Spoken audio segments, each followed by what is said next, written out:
Occupational health referrals are often the gateway to expert support for employees, managers, and organisations. But it can be challenging for managers to write good occupational health referrals, as many have never been taught how to write one. So in this short video, we will cover how to write a good occupational health referral. Before we get started on what a good referral looks like, let's have a think about what commonly goes wrong with occupational health referrals. So a good referral helps occupational health understand the workplace context while being clear about why occupational health advice is being sought. However, common issues we see with referrals are referrals containing limited information about the job or the workplace, no clear question being asked in the referral, and referrals that are aimed at asking confidential medical information to be shared. So, in contrast, what does a good occupational health referral look like? One useful thing to do is before you even start writing a referral, think about the purpose of the referral.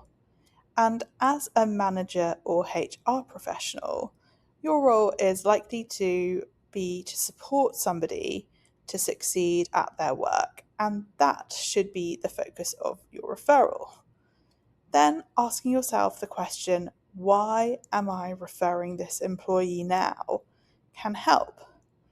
Is it because of sickness absence?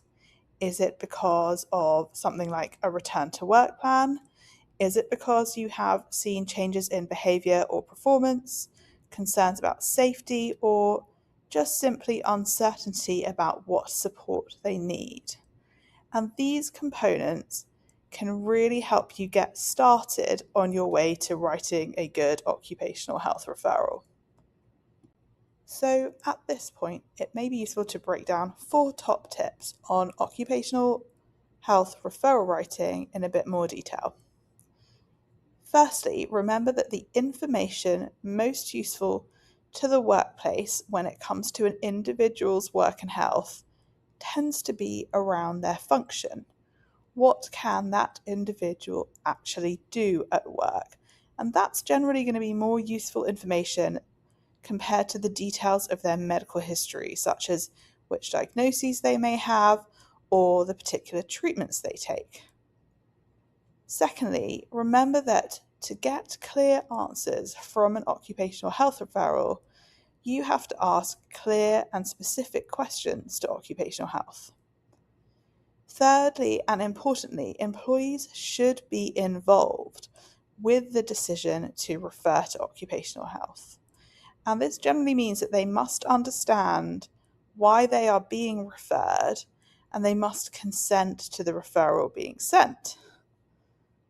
And finally, referrals should be made as soon as possible once an employee, a line manager, or a colleague identifies an issue at the work health interface that could benefit from occupational health input.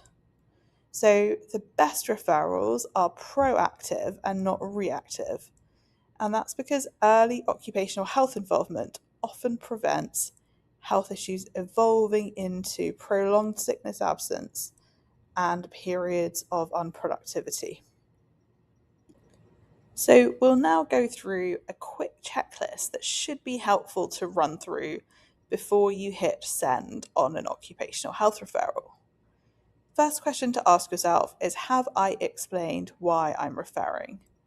Next, ask yourself, have I described the job and its demands? Think through and make sure you have asked specific questions.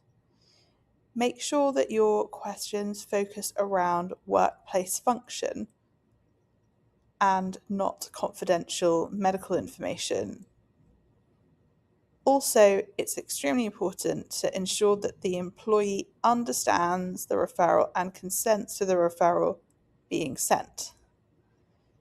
If you would like more information on making good quality and useful occupational health referrals, please also check out a recent Insight Workplace Health blog post on the topic, and I've included a link to the blog post here.